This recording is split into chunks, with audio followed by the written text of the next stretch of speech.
Hello everyone. Welcome everyone to the channel's Strange Night Podcast. Story 1. Nightmare at 112 Ocean Avenue. Welcome back to the Strange Night Podcast. Tonight, we won't be discussing baseless urban legends. Instead, we are stepping into an address that has become an iconic symbol of horror in American criminal and paranormal history. 112 Ocean Avenue in the town of Amityville, New York. It is a beautiful Dutch colonial-style house with quarter-moon windows that look like a pair of eyes watching every movement on the street. But behind that peaceful facade lies a black hole of cruelty. It all began on a cold winter night, November 13th, 1974. While the town was deep in sleep, 23-year-old Ronald DeFeo Jr. took a .35 caliber rifle and moved through each bedroom in the house.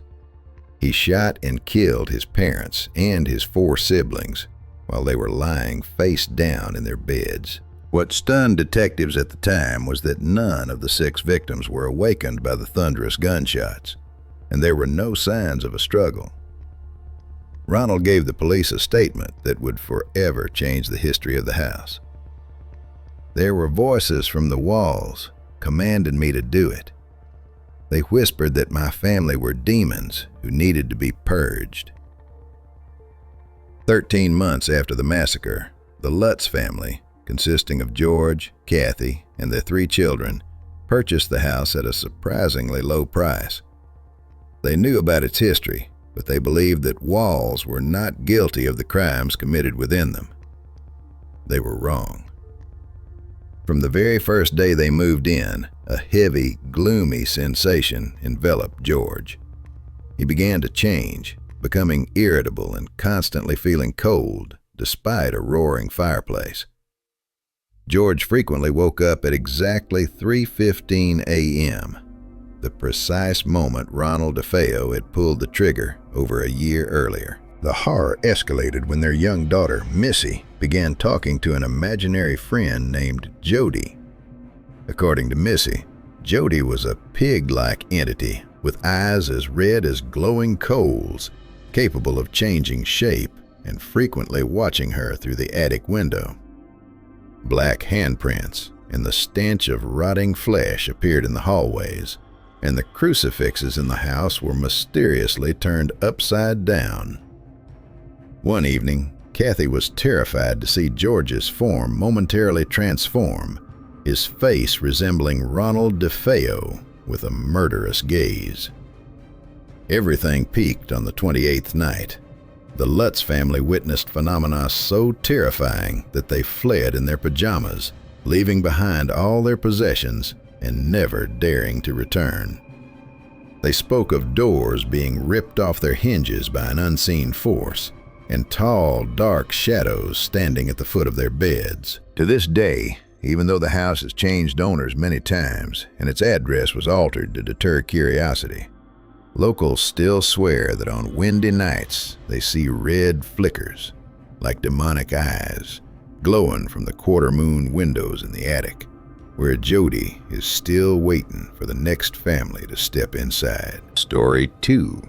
The American Dyatlov Pass, the Yuba City 5. Welcome back to the Strange Night Podcast. Tonight, we reopen one of the most bizarre and debated missing persons files in California history. This is a story that, after more than 40 years, still leaves detectives unable to explain why 5 grown men would abandon safety to march toward their deaths in a remote, snowy mountain range. It has been dubbed America's Dyatlov Pass. The incident began on the night of February 24th, 1978. 5 young men, known as the Yuba City 5, Bill Sterling, Jack Hewitt, Ted Weir, Jack Madruga, and Gary Mathias, drove a 1969 Mercury Montego to Chico to watch a basketball game. After the game, They stopped at a convenience store for snacks and got back into the car to head home. That was the last time they were seen alive. Days later, their car was found on a steep, isolated mountain road in the Plumas National Forest, a location completely opposite to their route home. What shocked the police was that the car was not stuck in the snow. It had half a tank of gas, and it could have easily been pushed out if it had lost traction. The keys were gone, but there were no signs of forced entry or violence. Why did these 5 men abandon a warm vehicle to hike into the freezing high country in the middle of a snowstorm without any protective gear? It took several months, once the snow began to melt, for the horrific truth to emerge. Ted Weir's body was found inside a Forest Service trailer, 32 miles away from the abandoned car. Ted had died of starvation and exposure after surviving for an additional 8 to 13 weeks inside that trailer. The chilling part? Right next to Ted was a massive stockpile of emergency food rations, enough to feed all 5 men for a year. Yet Ted had not touched a single can. He had simply wrapped himself in blankets and waited to die in agony, while his feet were severely gangrenous from frostbite. The bodies of 3 other men were eventually found in the woods in various states of decomposition. But Gary Mathias, the only one in the group with a history of schizophrenia who required daily medication, vanished without a trace. Only his shoes were found inside the trailer where Ted died. There was a witness named Joseph Shones who reported a haunting detail. That night, when his own car got stuck nearby, he saw headlights and heard the sound of people talking.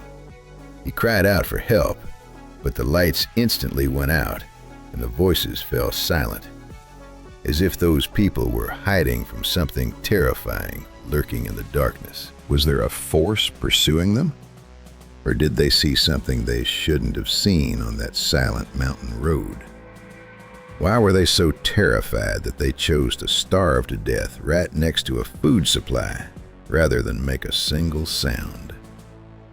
The mystery of the Yuba City 5 remains a dark scar on the heart of America, where the truth is buried forever beneath the thick snow of the Plumas Peaks. Story 3.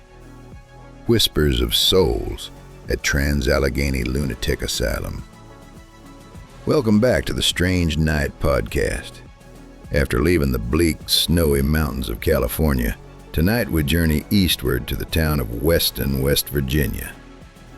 Standing tall against the landscape is a massive sandstone fortress, a Gothic revival structure filled with authority, but also carrying a crushing spiritual weight. The Trans-Allegheny Lunatic Asylum. Built in the mid-19th century, this place was originally designed to house 250 patients in a humane environment. However, its history became a long slide into hell. By the 1950s, the patient population had swelled to over 2,400. This extreme overcrowding led to deplorable living conditions. Patients were locked in iron cages, slept on filthy floors, and were subjected to the most brutal treatments of the era, including the use of ice picks to perform lobotomies without anesthesia. Throughout its century of operation, thousands of souls took their final breath within these thick stone walls. It is said that when the hospital closed in 1994, those tormented spirits never left. They remained trapped in narrow corridors and dark, solitary confinement cells, making this one of the most haunted locations in the world. One of the most famous entities here is the spirit of a patient named Ruth. According to museum staff and ghost hunters, Ruth is an incredibly aggressive spirit. She is frequently seen wandering Ward 4. Visitors passing through report being shoved, having objects thrown at them, or hearing the resentful screams of a woman echoing from empty rooms.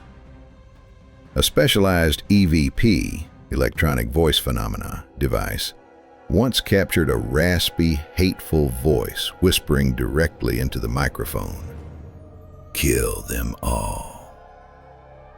In the surgical suite on the 4th floor, the chill doesn't just come from the temperature. Many recount hearing the rhythmic clinking of metal medical instruments, as if a surgery is currently in progress.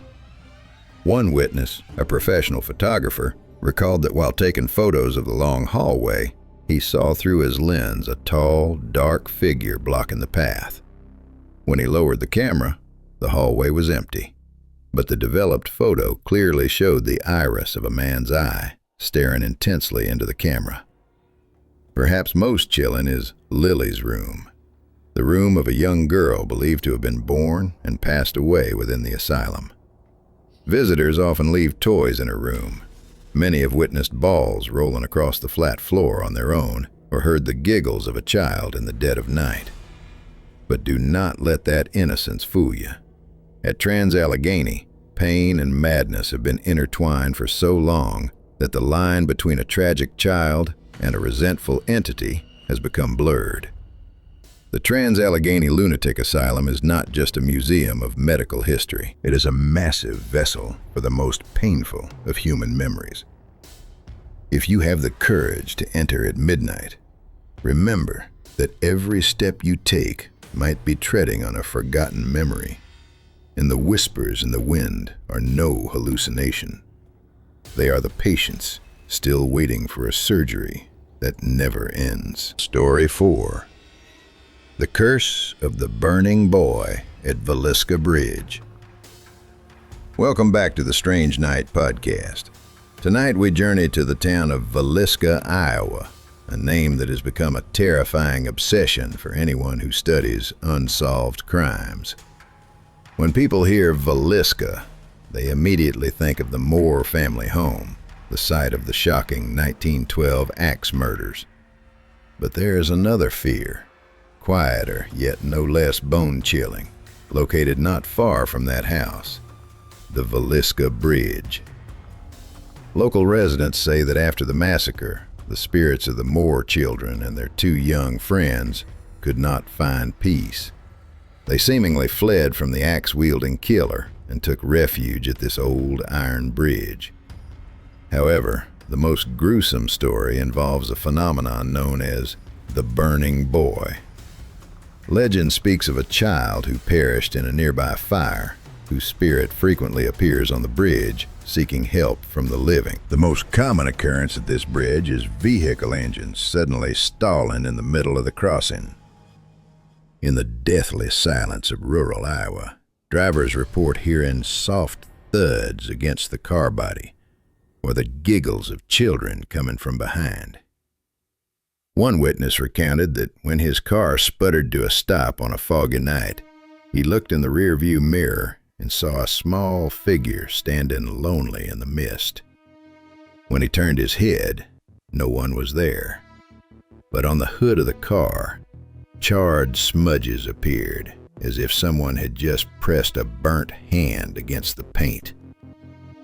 But what truly turned Villisca Bridge into a horror legend is the handprint on the glass challenge.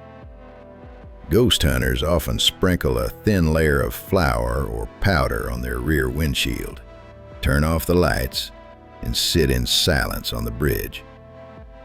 After a few minutes, under the dim light of a flashlight, they are horrified to see tiny, child-sized handprints beginning to emerge clearly in the powder. These hands don't just leave marks. Sometimes they appear elongated, as if the children are desperately clinging to the car, trying to push it away from this cursed land, or begging for a ride. A local resident once shared that she stopped on the bridge because she saw a child standing there, shivering. When she opened the car door and asked, "Are you okay?" the child looked up. She didn't see a normal face, but skin blackened by fire, with hollow, white eyes. The child whispered a single sentence, "He is still chasing me," before vanishing into thin air, leaving behind the acrid stench of burnt flesh and a bone-deep chill in the car. Many believe that Villisca Bridge is a time slip, a place where the extreme traumas of the past are still looping. The children there do not wish to harm you. They are simply living in an eternal state of fear, trapped between the boundaries of life and death. But be warned, when you open your heart in sympathy to the spirits of Villisca, you may accidentally bring something home with you that you can never shake off. Story 5. The Dark Experiments of Camp Hero, the source of Stranger Things. Welcome back to the Strange Night Podcast. Tonight, we leave behind the stories of wandering spirits and haunted houses to visit a very real location, hidden at the eastern tip of Long Island, New York, Camp Hero in Montauk. On the surface, it looks like just another state park with picturesque beaches. But beneath the green grass and the massive rusting radar dishes lie secrets that might make you question the very reality you live in. This location served as the real-world inspiration for the hit series Stranger Things. Throughout the 1970s and 80s, a top-secret government operation known as the Montauk Project was allegedly conducted here.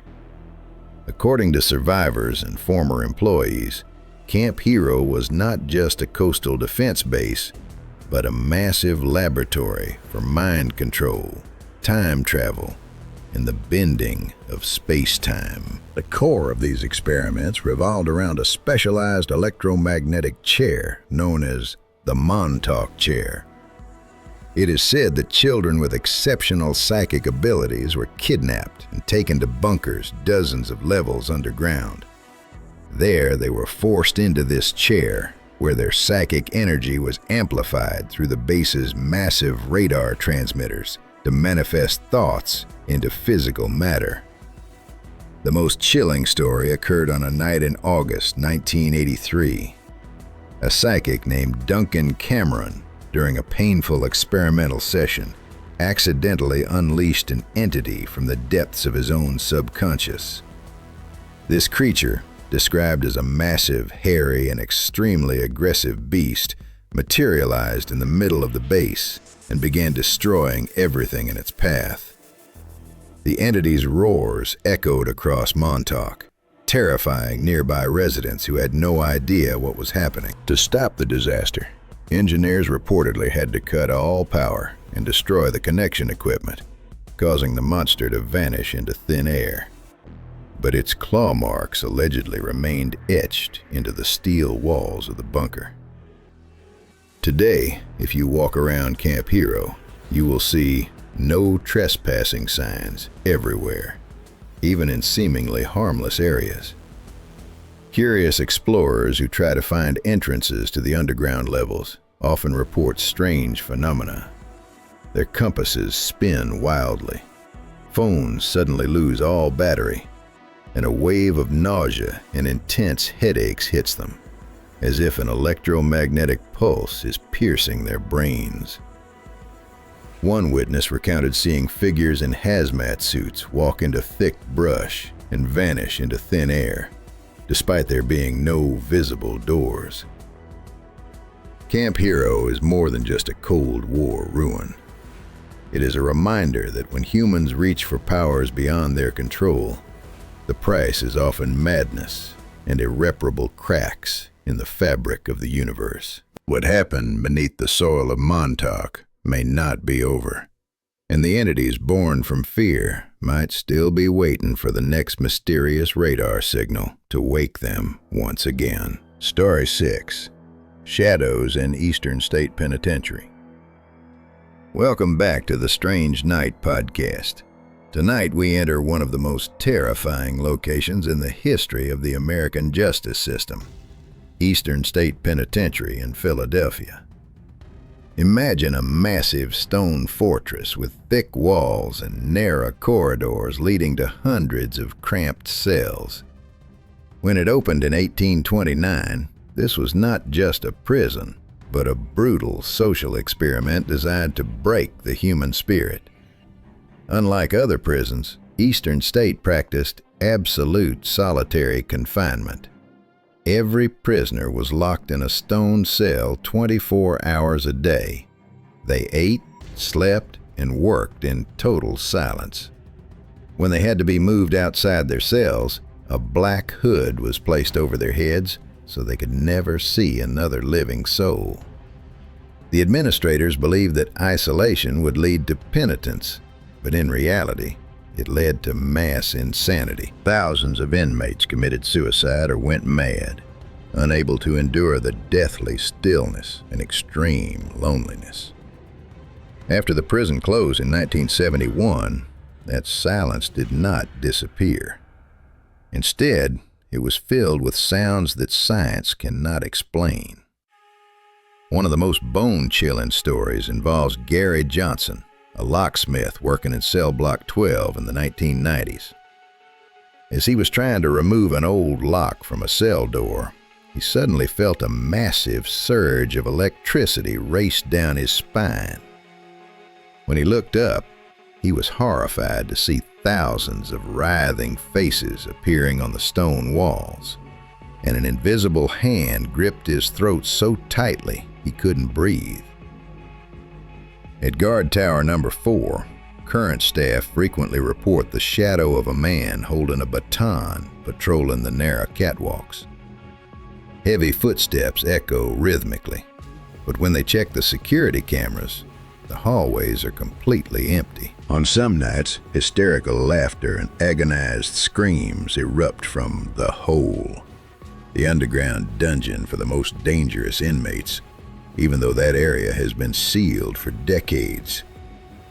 Even the notorious mob boss Al Capone, while imprisoned here, suffered through nights of pure terror. He was often heard screaming in his cell, begging Jimmy to leave him alone. Jimmy was believed to be the ghost of James Clark, one of the victims murdered in the St. Valentine's Day massacre carried out by Capone's gang.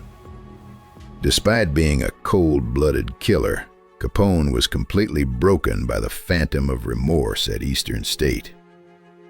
Today, Eastern State Penitentiary is a museum, but a heavy, gloomy atmosphere still clings to every corner. Sensitive visitors often report the sensation of being watched and discover mysterious scratch marks on their arms after leaving the site. Perhaps the souls imprisoned in the absolute silence of the last century are still searching for someone to listen to their pain, a pain that has soaked into every stone of this Philadelphia fortress. Story 7. The Mystery of the Goat Man at Old Alton Bridge. Welcome back to the Strange Night Podcast. Tonight we head south to Denton County, Texas. Tucked away among ancient oak trees and a murky river lies an old iron bridge named Old Alton. But if you ask a local resident at twilight, they will only refer to it by a more haunting name: the Goat Man's Bridge. This is not just an urban legend used to scare children. The story of this bridge stems from a very real and brutal crime committed in 1938. Back then, a black goat farmer named Oscar Washburn lived near the bridge. He was an honest man, well liked by the community, and known by the nickname the Goat Man, because he raised the finest herd of goats in the region. However, his success caught the eye of the local KKK. One dark night, the group stormed Washburn's home, abducted him, and took him to Old Alton Bridge. They tied a noose around his neck and threw him over the side. But when the killers looked down to witness their victim's death, they were horrified to find the noose empty. Washburn had vanished inexplicably into thin air. In a panic, the group returned to Washburn's home and murdered his entire family to eliminate any witnesses. Since that night, Old Alton Bridge has never been quiet. It is believed that Washburn did not truly die, but that his spirit transformed into a malevolent, vengeful entity, half man, half goat, with glowing red eyes, to guard his land. There are hundreds of reports of drivers crossing the bridge at night and experiencing sudden engine failure. When they step outside, they hear the rhythmic clattering of hooves on the wooden planks of the bridge and smell the pungent, overwhelming stench of a wild animal. In 1967, a young woman was found unconscious, huddled on the hood of her car in the middle of the bridge. When she woke up, she claimed to have seen a tall, hairy creature with a massive goat's head blocking her path. The creature supposedly used superhuman strength to lift her car into the air before slamming it back down. Police later found deep hoof-shaped indentations in the metal, marks that no human or machine could have replicated. Ghost hunters often warn, never knock 3 times on the railing of Old Alton Bridge. Legend says that by knocking 3 times, you are officially inviting the Goat Man to appear. A group of teenagers tried this in 2012 and recorded a deep, guttural voice echoing from beneath the bridge. "I am here." Immediately after, one member was pulled by an invisible force over the railing and into the dark waters below. When he was rescued, his back bore 3 long, bloody scratch marks. Old Alton Bridge is more than just an iron ruin. It is a monument to injustice and hatred. When you cross it at midnight, remember to keep a firm grip on the steering wheel and never look in your rearview mirror, because the Goat Man might be standing right behind your car, waiting to collect a blood debt from decades ago. Story 8. The Curse of the Bell Witch. Welcome back to the Strange Night Podcast.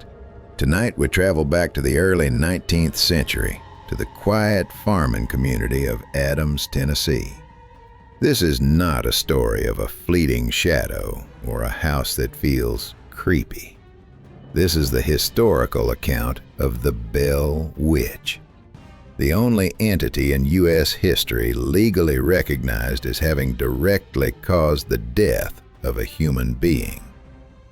The nightmare began in 1817 at the farm of John Bell. It started with the sighting of strange animals on the property, a dog with a rabbit's head, and a giant bird that vanished into thin air. Soon, the horror moved inside.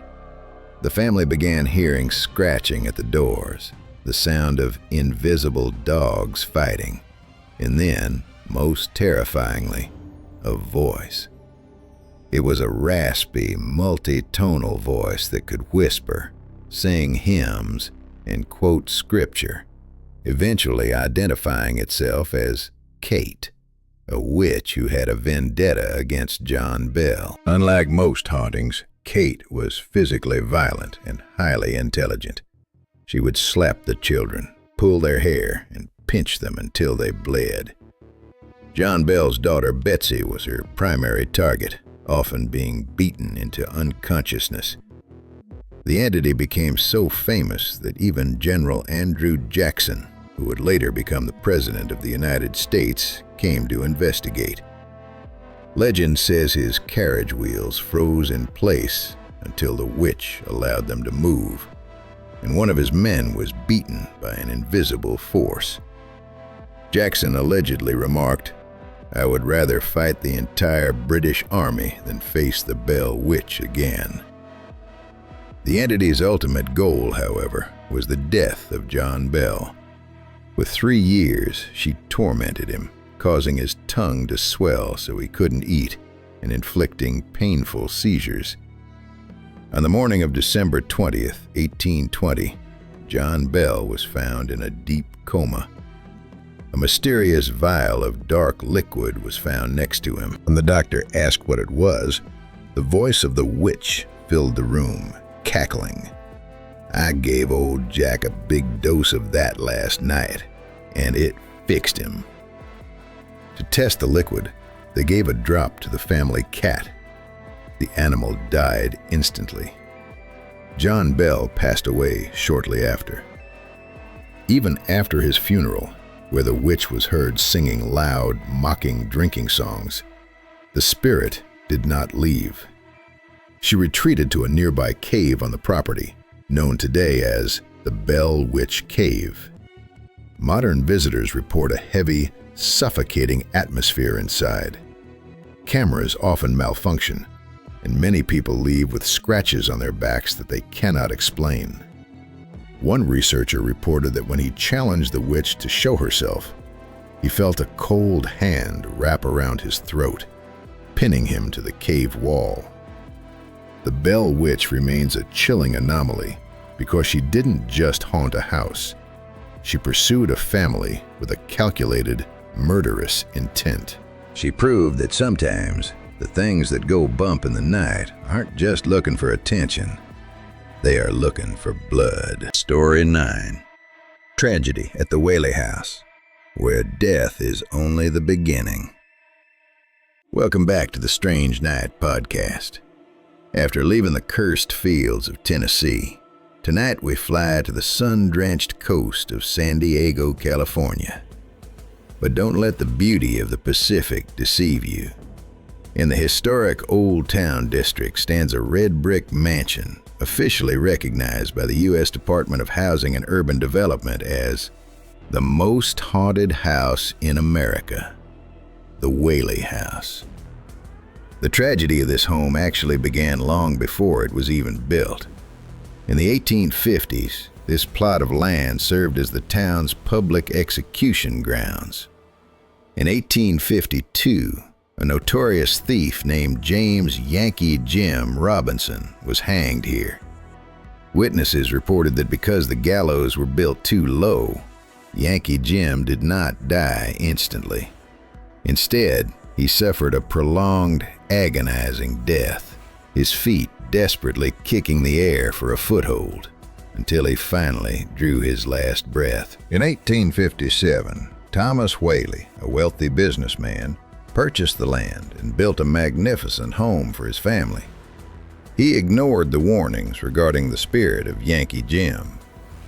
Almost immediately after moving in, the Whaley family began hearing heavy, hurried footsteps thundering across the second-floor floorboards, as if a large man was desperately running from something.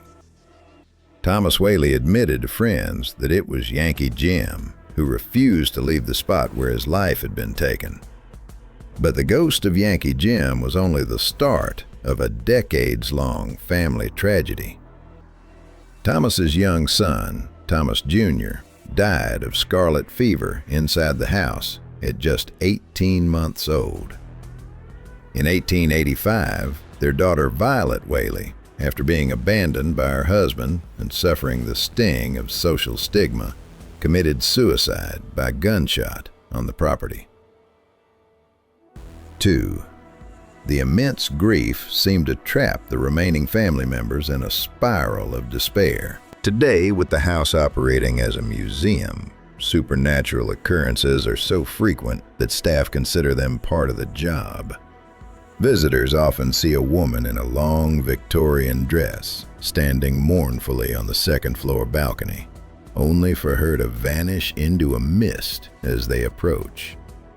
The scent of Thomas Whaley's cigars and the aroma of Anna Whaley's lavender perfume often manifests suddenly in windowless rooms. Most terrifying is the dining room area, the exact spot where Yankee Jim was hanged. Many report feeling a sudden bone-chilling draft around their necks, accompanied by a sensation of shortness of breath, as if an invisible rope is tightening. A paranormal investigation team once captured an image of a spectral noose hovering in the middle of the room at midnight. The Whaley House is more than just a historical landmark. It is a gateway to a painful past. Those who died here seem unaware that time has moved on. They continue their lives, their pain, and their regrets within those red brick walls. If you ever visit, walk softly, but you might be walking through the spirit of a father mourning his child. Or worse, you might be standing directly beneath the swinging feet of Yankee Jim. Story 10. The Secrets of Skinwalker Ranch, Gateway to Another Dimension. Tonight we conclude our journey at a place where all laws of physics and logic seem to shatter. Skinwalker Ranch in Uinta County, Utah. This is more than just a haunted house. It is the epicenter of the most anomalous phenomena on the planet, ranging from ancient monsters to unidentified flying objects. The name Skinwalker comes from Navajo legends about dark witches with the ability to shapeshift into animals. The Navajo people cursed this land and forbade anyone from entering it. However, the true horror caught the world's attention in 1994 when the Terry Sherman family purchased the ranch to raise cattle. On their very first day, they encountered a massive wolf. It was 3 times the size of a normal wolf and appeared deceptively docile. However, when the wolf suddenly attacked a calf, Terry fired his rifle directly at it from point-blank range. The bullet didn't even make it flinch. He fired several more times. Chunks of flesh flew off the wolf, but it did not bleed. It calmly walked into the woods and vanished without a trace. In the months that followed, the Sherman family faced absolute terror. Their cattle were subjected to brutal and bizarre mutilations. Internal organs were removed with the precision of laser surgery, and most incredibly, not a single drop of blood was ever found on the ground or the carcasses. They also reported massive orange orbs of light hovering in the sky, through which they saw strange creatures stepping out from an invisible portal in midair. The events were so severe that billionaire Robert Bigelow purchased the ranch and established a scientific team to study it for years. These scientists witnessed inexplicable phenomena.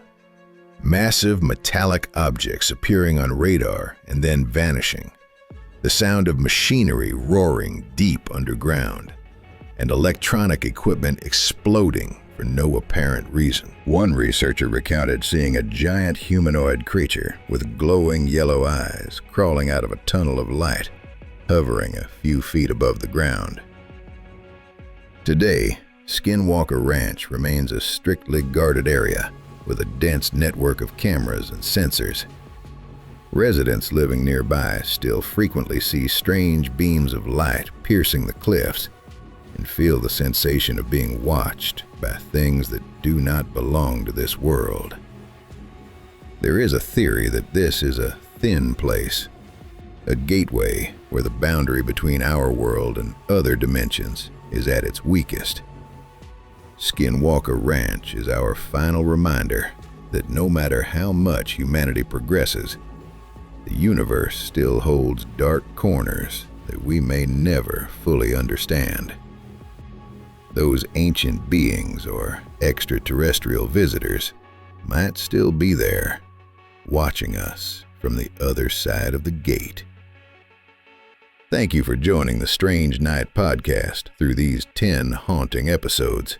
Always keep your lights on, because you never know what is lurking in the shadows of a strange night.